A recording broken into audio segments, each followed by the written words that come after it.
Welcome to the Principles of Success. My name is Nathan, and this is Season 1, Episode 22. Today we are talking about embracing the ups and downs.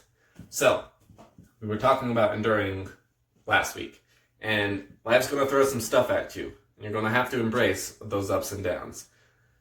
You're going to have some good periods in your life, but you're always going to have some bad periods as well. There's a quote I love that it goes, you're either in a storm, coming out of a storm, or headed towards a storm. And that quote was by E.T. And essentially, what that's saying is, you're not going to not have problems in life. At some point, that storm is going to hit you.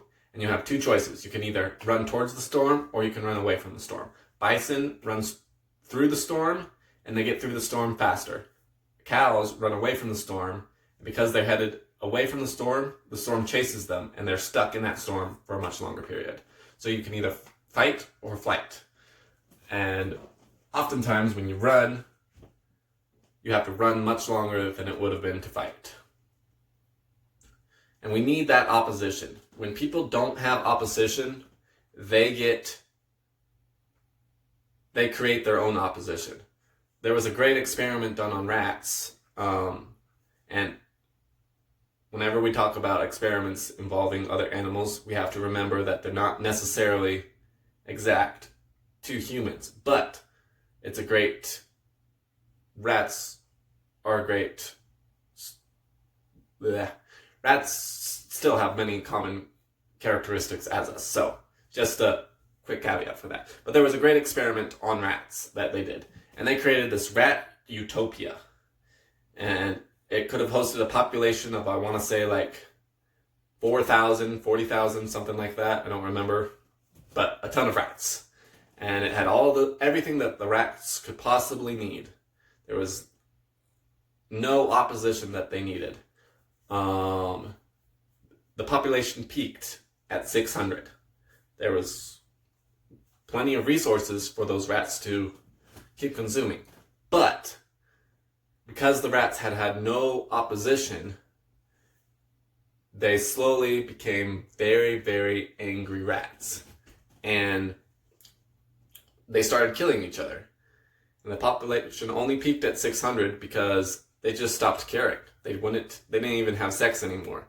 They just killed each other and did what they needed to survive somewhat, but they let their entire society of rats collapse because none of them cared, and none of them cared enough to fix it. Because when you don't have opposition, something about being just doesn't work. I don't know why, but when there's no opposition, you will create your own demons to fight. So, even if you had the perfect life, which none of us do, you would still be miserable. That's why when you see rock stars who became super wealthy, that's why they have such a hard time with alcohol and drugs, because you're gonna have problems in your life no matter what you do, and you're either gonna create them or life's gonna throw them at you. So you have to embrace those ups and downs because they're coming either way, and there's not much you can do about it, but you can have higher problems than lower problems. That's why striving for that mountain is important. You can deal with depression and stuff like that, or you can deal with the struggle of making yourself go to the gym. You can deal with poverty, or you can deal with the stress of wealth. And so, evolve your problems. Keep working, keep striving. You're still going to have them. You're never going to have a non-problem life. But you can have better problems than the problems you are dealing with right now. I have slowly gone through most of my health problems, my mental problems, and all of that. And I've slowly gone from worst to inconvenient and slowly eliminated them. I still have plenty of problems. I still have plenty of disadvantages. But I'm not suicidal for 3/5 of my life. That's how I used to be. I bipolar.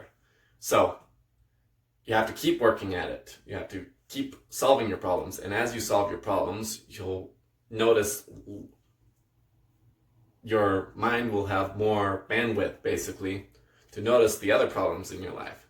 Like, for instance, one of the ones I'm working on right now is I have really tight calf muscles. If any of you know anything about muscles and stuff like that, help a brother out. I've got calf muscles that are ridiculously tight. I have zero flexibility in my legs, and we can't figure out why. But that's a much minor problem compared to some of the other things that I've had to deal with throughout life. So you're still going to have problems. They just get easier and easier. And just don't waste time on things you can't control. The question is whether that's things that you can't control or things that you think you can't control. That's dangerous territory. Because on one hand, you shouldn't waste time on things you can't control. Because if you can't control them, there's no point in dwelling on them, and you should just move on and keep working on the things that you can't control. But too many people think, like for instance, finances. There are countless people who think that there's no possible way to gain wealth. So they might think that that's not something they can control, so they'll ignore it. But it's something that is very much something in control. So you're more aware about your situations than I am. Don't dwell on the things that you can't control, but examine them and see if there's something that you can do to help alleviate, fix, or improve upon those things. Like, you can't stop it from raining, but you can move to the desert where it doesn't rain very often. I actually like the rain, so I hate the desert, but that's besides the point. And make sure that you just don't dwell. That's the important part for this principle, is the dwelling part. Examine, break apart, and take action to try and improve your life. But don't dwell on the past. Don't dwell on the things that you can't control. Don't dwell on how hard life is, because life's going to be hard, and you're just going to have to embrace it. You're going to have to keep striving. And I think I'm going to end that today, and I will see you all next week. Please share if you got value out of it. Feel free to contact me. My Instagram is the easiest way to contact me, and it's Nathan Dickeson, and it's NATHANDICKESON. Or you can email me at nathandickeson@gmail.com, same spelling. But make sure that you just endure and don't give up. And I'll see you all next week.